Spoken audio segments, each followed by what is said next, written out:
अभी तक हमने जाना एसएचएम के बारे में। एसएचएम से रिलेटेड हमने एक डिफरेंशियल इक्वेशन पढ़ी जो कि लास्ट लेक्चर में हमने स्टडी किया था, और उसके लिए हमने एक x का सॉल्यूशन निकाला था, x = a cos omega t plus phi note. अब जो ये omega t plus phi nought की वैल्यू थी, इसको हमने कंप्लीटली फेज का नाम दिया था, और जो खाली फाई नोट होता है उसको हमने इनिशियल फेज का नाम दिया था। मैंने आपको बताया था कि इसको हम नेक्स्ट लेक्चर में समझेंगे। तो आज का जो लेक्चर होने वाला है उसको हम रिलेट करके चलेंगे कि ये एक्चुअल में फेज होता क्या है। इस फेज को समझने में बहुत से बच्चों को डाउट होता है कि एक्चुअल में ये चीज होती क्या है। तो फेज को समझने के लिए, और एसएचएम एक्चुअल में एक सर्कुलर मोशन की प्रोजेक्शन होती है, ये सब समझने के लिए हम आज का लेक्चर करने वाले हैं। ठीक है, तो टॉपिक कहता है कि सर्कुलर मोशन होती है। इस सर्कुलर मोशन को, सर्कुलर मोशन में भी एक खास बात दे रखा है, एक यूनिफॉर्म सर्कुलर मोशन को एसएचएम से हम कैसे रिलेट कर सकते हैं। यूनिफॉर्म सर्कुलर मोशन क्या होती है? यूनिफॉर्म मोशन से हम रिलेट कर सकते हैं। जब लीनियर मोशन में यूनिफॉर्म मोशन की बात होती है तो वहां पे होती है क्या? वेलोसिटी कांस्टेंट होती है। ठीक है, यानी कि वेलोसिटी टाइम के साथ चेंज नहीं होती है, एक्सेलरेशन 0 होता है। जब हम यूनिफॉर्म सर्कुलर मोशन की बात करते हैं तो वहां पे जो ये एंगुलर वेलोसिटी है यानी कि ओमेगा, वो कांस्टेंट रहता है। ठीक है, अब हम अगर कोई भी एक रैंडमली कोई भी सर्कुलर मोशन एज्यूम करके चलते हैं अपने हिसाब से, मैं मान लेता हूं ये एक बॉल जब ये सर्कुलर मोशन में ट्रेवल कर रही है, मैं किसी भी एक धागे से ये बांध के इस चीज को घुमा रहा हूं मान लो, तो ये सर्कुलर मोशन में ऐसे ट्रेवल कर रही है धीरे धीरे। ठीक है, तो एसएचएम के बारे में यह बोला जाता है कि एसएचएम एक्चुअल में कब माना जाएगा?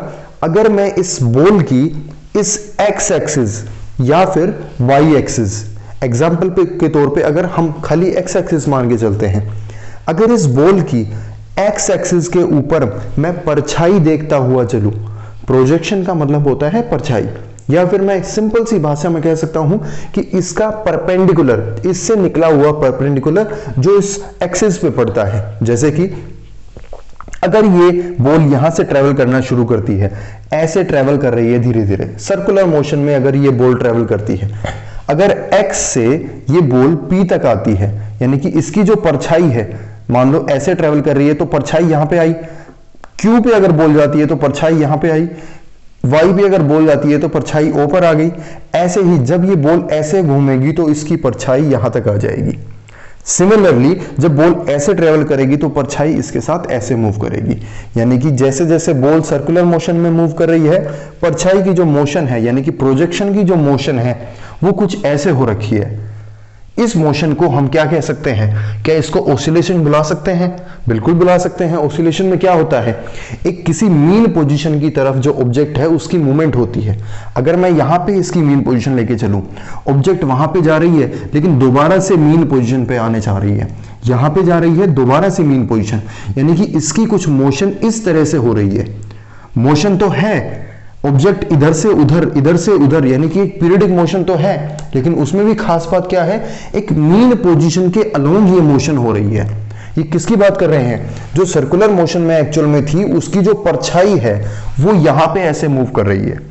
अब इस मोशन में एक मीन पोजीशन है और मीन पोजीशन की तरफ ऑब्जेक्ट एक्सेलरेट कर रही है बार बार। एक्सेलरेशन के कैसे पता लगा?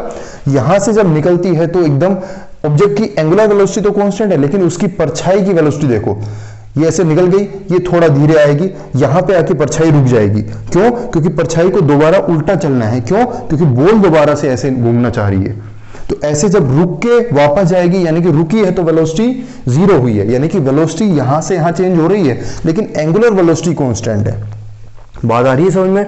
तो ये एक्चुअल में यूनिफॉर्म सर्कुलर मोशन का एक प्रोजेक्शन हमने पता लगाया कि इसका जो प्रोजेक्शन होता है यानी कि इसकी परछाई जो होती है वो एक तरीके से एसएचएम यानी कि सिंपल हार्मोनिक मोशन का एग्जांपल होता है।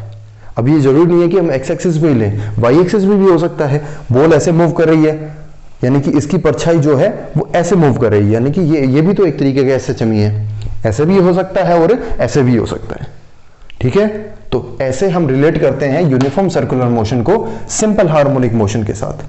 अब इसमें पढ़ने लायक एक स्टेटमेंट आती है जो आप अपनी नोटबुक में नोट कर लेंगे, क्या कि एसएचएम में बी डिफाइंड एज, एसएचएम को कैसे डिफाइन किया जा सकता है?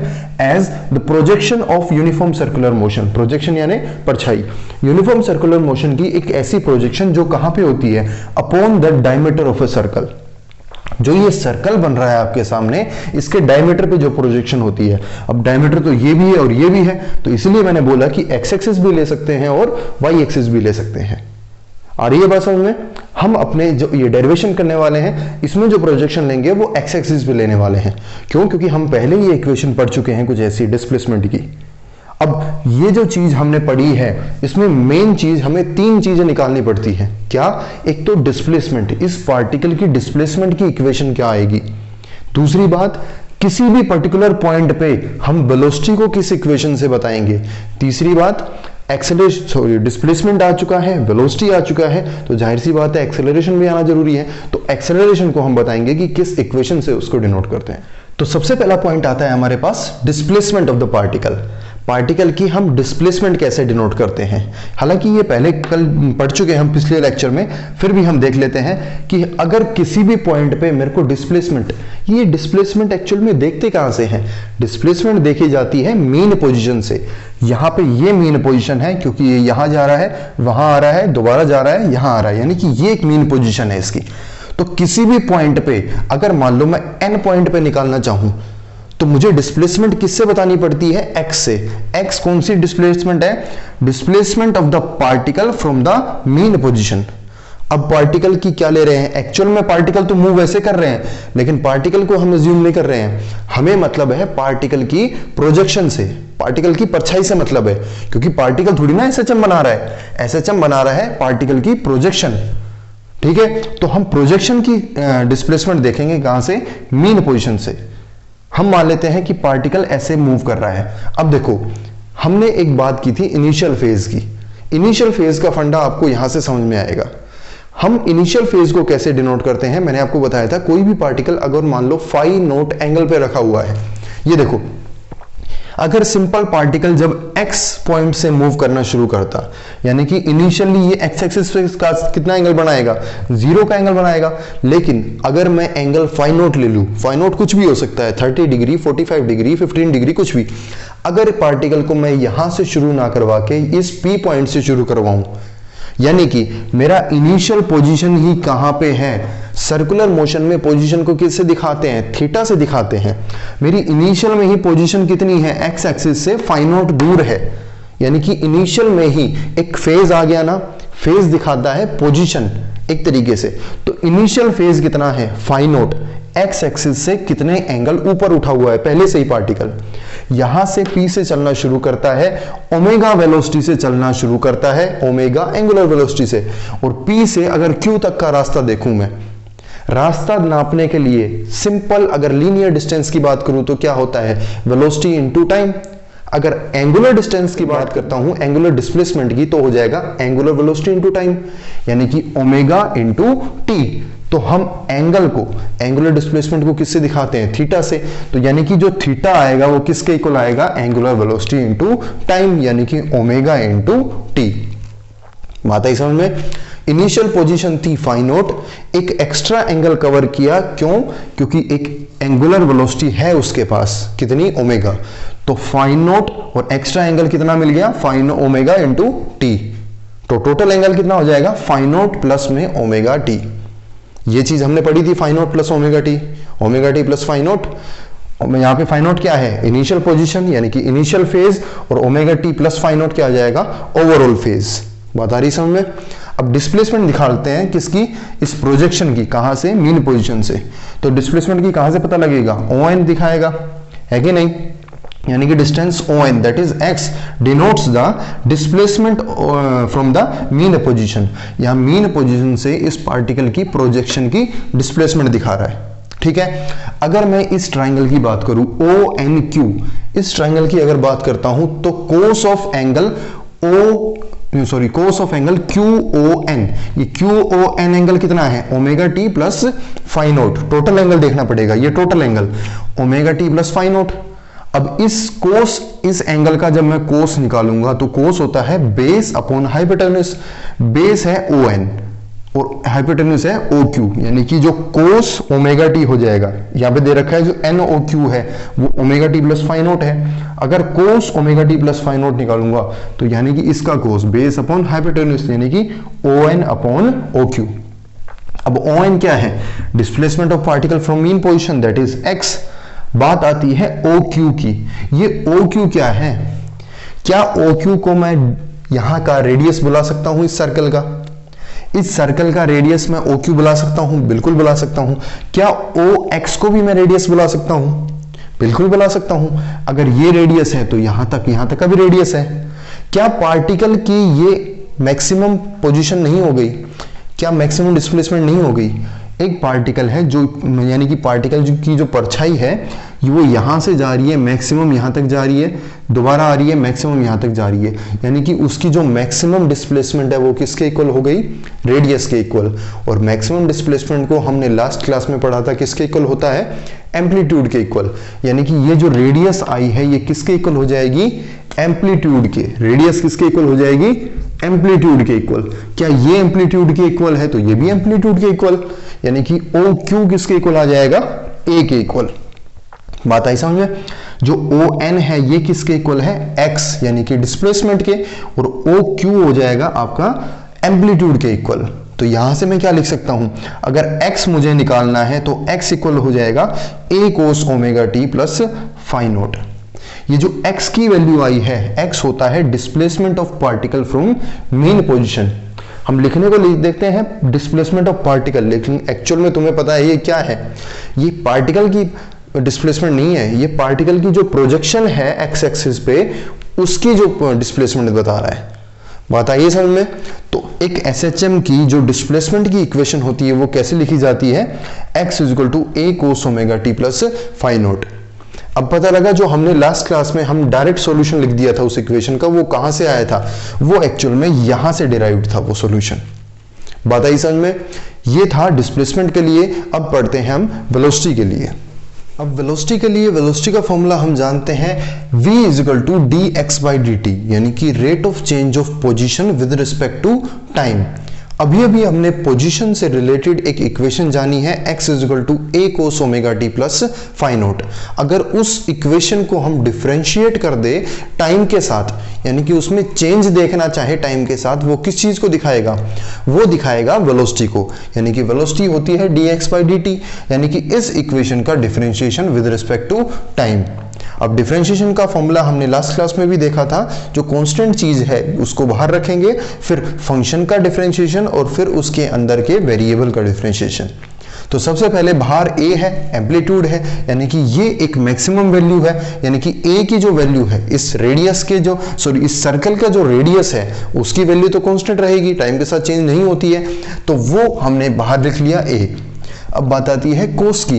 कोस का डिफरेंशिएशन मैंने कल भी बताया था, वो होता है minus sine omega T plus phi naught. Cos theta का होता है माइनस साइन थीटा। अब थीटा क्या है यहाँ पे, omega T plus phi naught, तो थीटा हम ले लेंगे यहाँ पे पूरा, यानी कि कोस का हो जाएगा साइन विद नेगेटिव।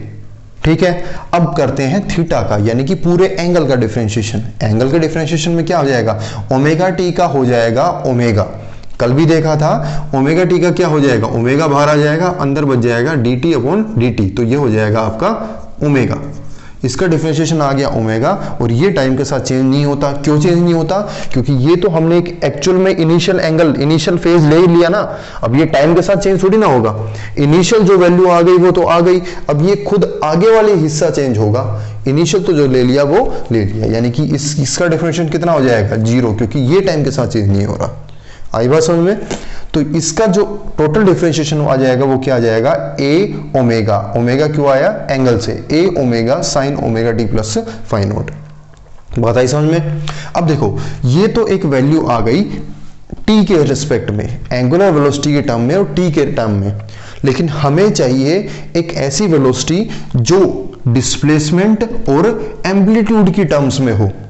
हमें इससे मतलब नहीं है कि टाइम के साथ कितना चेंज हो रहा है, हमें टाइम से स्टडी नहीं करना है, हमें चाहिए कि डिस्प्लेसमेंट और एम्पलीट्यूड में क्या वेरिएशन है उसकी टर्म्स में वेलोसिटी निकालनी है। तो इसको निकालने के लिए क्या करते हैं, हमने एक छोटी सी ट्रिक खेली है, वो क्या है, ओमेगा को बाहर रख लिया, अंदर एक ए को और साइन को उठा के रख दिया, उनका स्क्वायर लगा दिया और ऊपर अंडर रूट लगा दिया। क्या कुछ फर्क आया है, बिल्कुल फर्क नहीं आया। कैसे, स्क्वायर से अंडर रूट कैंसिल हो जाएगा, वही चीज आ जाएगी। तो ट्रिक खेली क्यों है ये, अब देखो माइनस ओमेगा बाहर है, ए स्क्वायर यूं का यूं लिख लिया। साइन स्क्वायर थीटा को हम लिख सकते हैं 1 माइनस कोस स्क्वायर थीटा। क्यों? क्योंकि sine square theta plus cos square theta किसके इक्वल होता है? 1 के इक्वल। तो साइन स्क्वायर थीटा किसके इक्वल आ गया? 1 minus cos square theta. Theta complete ये है तो यही लेके चलेंगे। अब हम क्या कर सकते हैं, इसको अंदर मल्टीप्लाई करवा दिया। पहले 1 से मल्टीप्लाई करवाया तो ए स्क्वायर आ गया, और यहां से फिर इस पूरी क्वांटिटी से मल्टीप्लाई करवा दिया। अब बोले सर फर्क क्या पड़ा इस चीज से? फर्क ये पड़ा है, ए स्क्वायर तो यूं का यूं लिख लिया, लेकिन ये जो क्वांटिटी निकल के आई है A cos omega T plus phi naught का होल स्क्वायर निकल के आया है। और A cos omega T plus phi naught क्या था हमारे पास? ये एक्चुअल में एक्स ही तो था हमारे पास, है कि नहीं? तो यानी कि इसको क्या लिख सकते हैं? एक्स का स्क्वायर। तो ये हमारे पास क्या निकल के आ गया? v is equal to minus omega under root of a square minus x square. क्या इसमें कोई टी है यहाँ पे? नहीं है ना। तो ये एक ऐसी इक्वेशन आ गई वेलोसिटी की जो किसकी टर्म में है? एम्पलीट्यूड और डिस्प्लेसमेंट की टर्म्स में। ठीक है, यहां से एक आसानी मिल जाएगी। क्या? इसके बेस पे हम दो केस पढ़ सकते हैं। वो कौन से दो स्पेशल केस है? पहला केस है कि जो मीन पोजीशन है आपकी, इस मीन पोजीशन पे वेलोसिटी कितनी होगी? मीन पोजीशन पे x की वैल्यू बताओ। x होता है डिस्प्लेसमेंट फ्रॉम मीन पोजीशन। जब खुद पार्टिकल मीन पोजीशन पे है तो उसकी डिस्प्लेसमेंट कितनी होगी? 0। अगर x की वैल्यू 0 है तो यहाँ पे जब x की वैल्यू 0 रखेंगे तो ये माइनस ओमेगा और ए स्क्वायर और अंडर रूट ये कैंसिल हो जाएगा, तो क्या आ जाएगा? Minus omega A. ये वेलोसिटी आ गई। कहाँ पे आ गई वेलोसिटी? ये मीन पोजीशन पे। ठीक है, अब दूसरी चीज क्या दिखा रहा है? दूसरी चीज है एक्सट्रीम पोजीशन पे निकालते हैं, यानी कि पार्टिकल की परछाई जब यहां पे पहुंचेगी या फिर यहां पे पहुंचेगी। अब देखना क्या होगा यहां पे। अगर पार्टिकल यहां पे पहुंचता है यानी कि x की वैल्यू जो है वो मैक्सिमम होनी चाहिए, और मैक्सिमम वैल्यू हमें पता है क्या होती है? a, या तो प्लस a या फिर माइनस a। तो x की वैल्यू में प्लस माइनस a जब रखूंगा तो यहाँ पे जब प्लस माइनस कुछ भी रख लूँ, स्क्वायर आने पे तो प्लस ही हो जाएगा। तो क्या बन जाएगा? ए स्क्वायर माइनस ए स्क्वायर, जो कि कितना हो जाएगा? 0। यानी कि अकॉर्डिंग टू द डेरिवेशन हमारे पास रिजल्ट यह आना चाहिए कि पार्टिकल की वेलोसिटी जो है ना, यहाँ पे जाने पे या यहाँ पे जाने पे 0 हो जानी चाहिए। अब इस बात को लागू करके देखो, क्या सच में ऐसा होता है? जब पार्टिकल की परछाई यहाँ पे आती है, यानी कि पार्टिकल परछाई ऐसे मूव कर रही है। अब ध्यान से देखो, इस पॉइंट पे और इस पॉइंट पे पहुंचने के बाद पार्टिकल रुकता है और रुक के वापस आता है। रुका और रुक के वापस गया, यानी कि मैं क्या यूज कर रहा हूं? पार्टिकल रुकता है, उसकी वेलोसिटी 0 होती है। इस पॉइंट पे जा रहा है, वेलोसिटी 0 हुई, दोबारा वापस आया, वेलोसिटी 0 हुई, दोबारा गया, वेलोसिटी 0, दोबारा आ रहा है। इस पॉइंट पे वेलोसिटी मैक्सिमम होती है। यहां से पार्टिकल बहुत तेजी से निकलता है। यहां से आया, तेजी से निकला, यहां पे रुका, आया, तेजी से निकला, रुका, यानी कि यहां पे वेलोसिटी 0, एक्सट्रीम पॉइंट पे वेलोसिटी 0, मीन पोजीशन पे वेलोसिटी मैक्सिमम। मैक्सिमम वेलोसिटी की वैल्यू कितनी होगी? Minus omega A. बात आई समझ में? अब देखते हैं एक्सेलरेशन के लिए। एक्सेलरेशन के बारे में हम जानते हैं कि ये होता है rate of change of velocity with respect to time, यानी कि ए को लिख सकते हैं हम dv अपॉन dt। ठीक है, तो dv अपॉन dt यानी कि डिफरेंशिएशन करना पड़ेगा वेलोसिटी का टाइम के साथ। वेलोसिटी की अभी अभी एक इक्वेशन देखी है हमने, वो क्या होती है? Minus A omega sine omega T plus phi naught, यानी कि इसका दोबारा से हमें डिफरेंशिएशन करना पड़ेगा टाइम के रिस्पेक्ट में। एक बार किया पोजीशन का तो वेलोसिटी आई, उसका दोबारा से करेंगे तो एक्सेलरेशन आ जाएगा। डिफरेंशिएट करने का वही तरीका होता है, क्या? जो कांस्टेंट होता है उसको बाहर रखो। इस बार ए भी कांस्टेंट है और ओमेगा भी कांस्टेंट है। ए ओमेगा और माइनस को बाहर रख लिया। अब आता है साइन का डिफरेंशिएशन। कोस थीटा का होता है माइनस साइन थीटा, और साइन थीटा का होता है डिफरेंशिएशन कोस थीटा, यानी कि ये पूरा जो थीटा है, पूरा जो एंगल है sine omega T plus phi naught, इसका हो जाएगा cos omega T plus phi note. अब आगे आती है बात एंगल की। एंगल है omega T plus phi naught. Phi naught का फिर से क्या हो जाएगा? 0, और ओमेगा टी का क्या हो जाएगा? खाली ओमेगा, यानी कि ओमेगा जब ओमेगा से मल्टीप्लाई होगा तो क्या हो जाएगा? Omega square. ठीक है, तो ये जो इक्वेशन आई है ये आई है आपकी एक्सेलरेशन के लिए। अब इसको और सिंप्लीफाई कर सकते हैं कैसे? ओमेगा स्क्वायर को अगर हम यूं का यूं लिख दे और आगे लिख दे a into cos omega T plus phi naught. a cos omega T plus phi naught, ये तो हम पहले से ही पढ़ते आ रहे हैं, किसके इक्वल होता है? x के इक्वल। ठीक है, तो हम a को किसके इक्वल लिख सकते हैं? a is equal to minus omega square into x. तो ये इक्वेशन आ गई आपकी किसकी, acceleration of a particle in simple harmonic motion. अब फिर से इसमें दो केस पढ़ सकते हैं। स्पेशल केस क्या हो सकते हैं कि मीन पोजीशन पे एक्सेलरेशन कितनी होगी और एक्सट्रीम पोजीशन पे कितनी होगी। ठीक है, ये कैसे पढ़ेंगे, जब मीन पोजीशन की बात करते हैं, मीन पोजीशन पे x की वैल्यू हो जाती है 0, जब x की वैल्यू यहाँ पे 0 रखेंगे तो सीधा आ जाएगा a की वैल्यू भी 0, यानी कि ये जो पॉइंट है, इस मीन पॉइंट पे जो एक्सेलरेशन होनी चाहिए वो कितनी होनी चाहिए, 0। आई बात समझ में। ऐसे ही जब एक्सट्रीम पोजीशन की बात करेंगे, यानी कि इन पॉइंट्स पे जाकर के x की वैल्यू कितनी हो जाती है, a प्लस माइनस, अगर मोड ले ले तो सीधी सीधी a आ जाती है। अगर a लिख रहे हैं तो x की जगह a लिखेंगे तो omega square a with negative sine. तो यहाँ पे जो वेलोसिटी आ गई, सॉरी एक्सेलरेशन आई है, वो क्या आई है, मैक्सिमम वैल्यू। तो ये बात क्या याद रखेंगे कि जो मीन पोजीशन होती है वहां पे एक्सेलरेशन हमेशा 0 होती है, यानी कि मिनिमम होती है, और जो एंड पॉइंट्स यानी कि एक्सट्रीम पॉइंट्स होते हैं वहां पे एक्सेलरेशन मैक्सिमम होती है। और नेगेटिव साइन क्या दिखा रहा है कि ये जो एक्सेलरेशन की डायरेक्शन है ये क्या होती है, टुवर्ड्स मीन पोजीशन। कुछ सोचने वाली बात है, अगर पार्टिकल ऐसे मूव करता है, अगर इस पार्टिकल को मैं सिंपल परछाई ना मान के एक स्प्रिंग कंसीडर कर लूं, एक स्प्रिंग के साथ कोई मास अटैच है, ठीक है, ये मेरा हाथ अगर स्प्रिंग का काम कर रहा है और यहां से एक मास अटैच है, अगर मैं इस हाथ को ऐसे स्प्रिंग को खींचता हूं तो छोड़ते ही ये स्प्रिंग ऐसे मूव करता है, यानी कि अगर मैंने यहां पे ले जाके छोड़ा तो फोर्स, रिस्टोरिंग फोर्स कहां लग रहा है, अपोजिट डायरेक्शन में। कंप्रेस करके छोड़ा तो फोर्स कहां पे लगेगा, अपोजिट डायरेक्शन में। अगर फोर्स इस डायरेक्शन में है तो F इक्वल टू m है। ये यहां से ये बात पता लगती है, जो फोर्स की डायरेक्शन वो ही एक्सेलरेशन की डायरेक्शन, यानी कि फोर्स अगर मीन पोजिशन की तरफ है हमेशा तो एक्सेलरेशन भी कहां होगा, टुवर्ड्स मीन पोजिशन होता है। बात आई समझ में। तो जानने वाली क्या बात है कि यहां पे वेलोसिटी 0, यहां पे एक्सेलरेशन मैक्सिमम, यहां पे वेलोसिटी मैक्सिमम लेकिन एक्सेलरेशन क्या हो जाती है, 0। अब ये चीज समझने के लिए अब थोड़ा सा दिमाग लगा के देखिए, यहां से वेलोसिटी 0 से मैक्सिमम आ रही है लेकिन एक्सेलरेशन जो है मैक्सिमम से 0 जा रही है। क्या ऐसा पॉसिबल हो सकता है? बिल्कुल हो सकता है। कैसे? देखिए, इस चीज को अगर हम इस एग्जांपल से समझने की कोशिश करते हैं कि पार्टिकल की वेलोसिटी एक्सट्रीम पॉइंट पे हो जाती है 0, एक्सट्रीम पॉइंट पे पार्टिकल आ जाता है रेस्ट पे, क्योंकि उसे दोबारा उल्टी डायरेक्शन में मुड़ना पड़ता है। ठीक है, मीडियम पोजीशन पे जो होती है, यानी कि मीन पोजीशन पे जो पार्टिकल की वेलोसिटी होती है वो होती है मैक्सिमम, लेकिन एक्सेलरेशन इससे अपोजिट होती है। क्या कि यहां पे एक्सेलरेशन मैक्सिमम, यहां पे एक्सेलरेशन 0। ये असल में केस हो कैसे सकता है, ये एग्जांपल से समझिए। जब यहां से अगर 0 वेलोसिटी से मैं चलना शुरू करता हूं, मान लेता हूं ये सारे मैंने जो गैप ले रखे हैं ये 1-1 सेकंड बाद के अज्यूम कर रखे हैं, आपकी इजी कैलकुलेशन के लिए मान लेते हैं यहाँ पे 0 वेलोसिटी। अब 1 सेकंड बाद पार्टिकल की वेलोसिटी 20, 2 सेकंड बाद पार्टिकल की वेलोसिटी 30, अगली 1 सेकंड बाद पार्टिकल की वेलोसिटी 35। एक्सेलरेशन होता है change in velocity with time. यहाँ पे देखो वेलोसिटी में चेंज कितना आया है, 20 मीटर पर सेकंड स्क्वायर का चेंज। क्यों? क्योंकि यहाँ पे 1 सेकंड का बात कर रहे हैं हम, 0 से 20 तक। यहाँ से यहाँ पर चेंज कितना आया है, 10 मीटर पर सेकंड स्क्वायर का।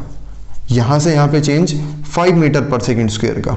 यहाँ से यहाँ पे आगे दोबारा से इस पार्टिकल पे एक्सेलरेशन, अगर इस पर्टिकुलर पॉइंट की बात करूँ तो यहाँ पे मिनिमम हो जाते हैं। ऐसे ही जब यहाँ से यहाँ जाते हैं तो वेलोसिटी अब डिक्रीज हो रही है, डिक्रीज वेलोसिटी हो रही है तो एक्सेलरेशन नेगेटिव। यहाँ से यहाँ पे -10 मीटर पर सेकंड स्क्वायर, यहाँ से यहाँ पे -20 मीटर पर सेकंड स्क्वायर। अब देखिए, जब एक्सेलरेशन की क्वांटिटी की बात करता हूं, साइन पे मत जाइए, साइन का मतलब है ये डायरेक्शन दिखा रहा है कि जब पार्टिकल यहां से आगे निकलता है तो इस पे फोर्स लग रहा है पीछे की तरफ, यानी कि एक्सेलरेशन लग रही है पीछे की तरफ। पार्टिकल की वेलोसिटी 0 से मैक्सिमम, लेकिन एक्सेलरेशन पे ध्यान दीजिए, पहले 20 थी, अब 10 है, अब 5 है, यानी कि मीन पोजीशन तक जो वेलोसिटी है, सॉरी एक्सेलरेशन है, वो क्वांटिटी में घटती है, लेकिन वेलोसिटी क्या बढ़ रही है, 0, 20, 30, 35, यानी कि वेलोसिटी तो बढ़ रही है लेकिन एक्सेलरेशन घटती है। तो इसलिए ऐसा केस भी पॉसिबल होता है। सिमिलरली अगर यहां से यहां चलते हैं तो भी सेम केस होगा। साइन पे मत जाइए, साइन नेगेटिव इसलिए दिखा रखा है क्योंकि साइन बनाना चाह रहा है कि एक्सेलरेशन है तो सही, आगे की तरफ ज्यादा हो रही है, लेकिन नेगेटिव साइन दिखा रहा है कि इसकी डायरेक्शन अपोजिट है। यानी कि ये एक्चुअल में रिटार्डेशन को दिखा रहा है कि रिटार्डेशन यहाँ पे घटती हुई जाती है। एक पॉइंट ऐसा आता है कि पार्टिकल को रुकना पड़ता है, क्यों? क्योंकि रिटार्डेशन की वैल्यू मैक्सिमम हो जाती है। बात आई समझ में? तो ये सब था, हमने देखा कि कैसे यूनिफॉर्म सर्कुलर मोशन की एक प्रोजेक्शन जो होती है वो एसएचएम को डिनोट करती है। ठीक है, यहाँ पे जो omega T plus phi naught है ये कंप्लीट फेज को दिखाता है, यानी कि कंप्लीट पोजीशन को दिखा रहा है। फाई नोट दिखा रहा है इनिशियल पोजीशन। पार्टिकल या तो यहाँ से शुरू कर सकता है, जब यहाँ से शुरू करता है तो उसकी जो फाई नोट हो जाएगा वो 0। अगर पार्टिकल एक 30 एंगल से शुरू करता है, मूव ही यहाँ से करना शुरू कर रहा है, मान लेते हैं 30 है, तो इनिशियल एंगल कितना है? 30 डिग्री। बात आई समझ में? इस लेक्चर में इतने रखते हैं। आगे हम देखेंगे अगले लेक्चर में कि इन तीनों चीज यानी कि डिस्प्लेसमेंट, वेलोसिटी और एक्सेलरेशन में कैसे एक फेज रिलेशनशिप होता है, एक ग्राफ के जरिए उसको समझने की कोशिश करेंगे। ठीक है, all the best, thank you.